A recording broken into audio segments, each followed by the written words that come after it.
તારીખ 30/4/2025 રોજ ભાભરની અંદર કેટલાક તત્વોની વચ્ચે એક મોટા ઝઘડાનું સ્વરૂપ લેવાય છે। જે ભાભરના 3 રસ્તા છે તેની વચ્ચોવચ્ચ એ લોકોની વચ્ચે ઝઘડો અને મારામારીનો બનાવ બને છે। આ બાબતની જાણ થતાં તરત જ અમારી લોકલ પોલીસ તથા એલસીબી એસઓજીનો સ્ટાફ અને અમારા એએસપી જે છે એ ઘટના સ્થળે પહોંચી જાય છે। ઘટનાનું સ્વરૂપ લઈ અને ફરિયાદ દાખલ કરવામાં આવે છે અને ત્યારબાદ માત્ર થોડા કલાકોની અંદર જ 7 જેટલા આરોપીને અટક કરવામાં આવે છે। આ આખા બનાવની બાબતમાં જો વાત કરવામાં આવે તો તારીખ 30/4/2025 રોજ સાંજે આશરે 6 કલાકે મુકેશભાઈ ઠાકોર નામના વ્યક્તિ પોતાનો છોટા હાથી ગાડી લઈને નીકળે છે। ત્યારે તેની સાથે જે છે એ બલેનો ગાડીમાં ચાલક બાવનસિંહ વિષ્ણુભા રાઠોડ તથા તેમની સાથે તેમના ભાણેજ વિજયસિંહ ઉર્ફે પિન્ટુભા દાદુભા ઝાલા જે છે એ ગાડી માત્ર અડી જવાના નાનકડા બનાવમાં બંનેની વચ્ચે એક ઝઘડો થાય છે અને બંને એકબીજાની સાથે ઝપાઝપી જેવો બનાવ કરે છે। ત્યારબાદ બંને ઈસમો જે છે એ પોતાના પરિવારને અને તથા મિત્રોને ફોન કરીને બોલાવે છે કે અહીંયા મારે એક નાનો મોટો આવો ઝઘડો થયો છે અને ત્યારબાદ તેમના પરિવારજનો અને તેમના મિત્રો આવી અને એકબીજાની સામે વધારે મોટો ઝઘડો કરે છે અને ત્યારબાદ જે છે એ હોસ્પિટલમાં તે લોકોને દાખલ કરવામાં આવે છે। આ ઘટનાની જાણ થતાં પોલીસે આની અંદર ફરિયાદ દાખલ કરી છે, જે બીએનએસએસના સેક્શન 115(2), 118(1), 118(2), 109(1), 189(2), 191(2), 193(3), 190, 296(b) અને 351(3) મુજબ દાખલ કરવામાં આવી છે અને પોલીસે અત્યાર સુધીમાં પોતાના નેટવર્કનો ઉપયોગ કરીને અને ટેકનિકલ એનાલિસિસ દ્વારા 7 જેટલા આરોપીઓ એટલે કે બાવનસિંહ વિષ્ણુભા રાઠોડ, વિજયસિંહ પિન્ટુભા ઝાલા, લાલભા રાઠોડ, સુરતસિંહ જયંતિભા રાઠોડ, ચંદનસિંહ વખતુભા રાઠોડ, ઋષિરાજ વખતુભા રાઠોડ અને કુલદીપસિંહ પ્રતાપસિંહ રાઠોડને પોતાના માધ્યમથી પકડી લીધા છે અને હાલમાં તેઓને જે છે રાઉન્ડ અપ કરેલા છે। સર, ગુનાહિત ઇતિહાસ ધરાવે છે આરોપી કે પછી ફરિયાદી પક્ષમાં કેવો ઇતિહાસ છે? હું આપ સર્વને મીડિયાને જણાવવા માંગીશ કે આમાં બંને પક્ષ એટલે કે જે લોકોની માથાકૂટ થયેલી છે એ તમામ બંને પક્ષ જે છે એ ગુનાહિત ઇતિહાસ ધરાવે છે।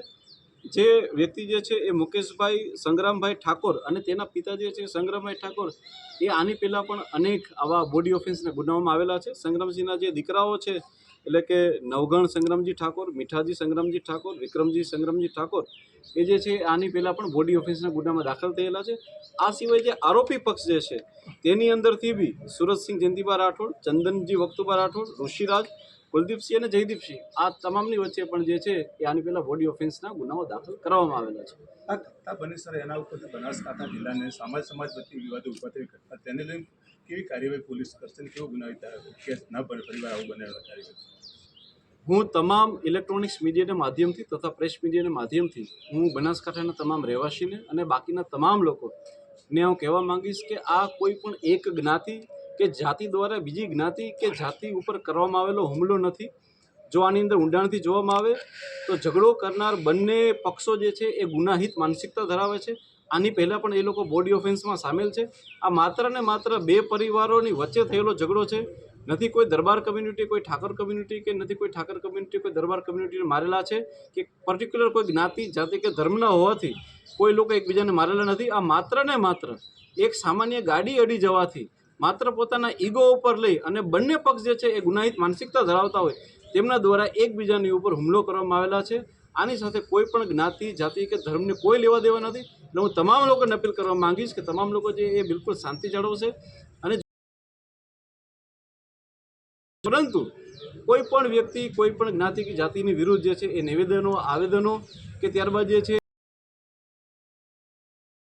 કોઈ પણ ધર્મ કે જાતિની વિરુદ્ધ કરેલું કોઈ કૃત્ય નથી। માત્ર ને માત્ર બે ગુના। Thank you. જી સર, આજના કાલે બજારને જે ભોગ બનવું પડ્યું ગઈકાલે, બજારો બંધ કરાવી કાર્યવાહી કરશે એવા કોઈ પણ તત્વો કે જેણે કોઈ પણ જગ્યાએ જે છે એમણે બંધ કર્યો છે આ તત્વોની વિરુદ્ધ પણ કાયદેસરની કાર્યવાહી કરવામાં આવશે અને આની અંદર પણ જે તત્વો હશે એ કોઈ પણ જ્ઞાતિ જાતિના હશે। હું તમારા મીડિયાના માધ્યમથી કોઈ જાતિ નથી હોતી, કોઈ ધર્મ નથી હોતું, આમનો માત્ર એક જ હોય છે ને તે છે તેમનો અપરાધીઓ। અને આવા અપરાધી માનસિકતા ધરાવતા લોકોને એ કોઈ પણ ધર્મના હોય એ તમામને સખતમાં સખત કાનૂની કાર્યવાહી કરી અને તેમને સજા આપવામાં આવશે।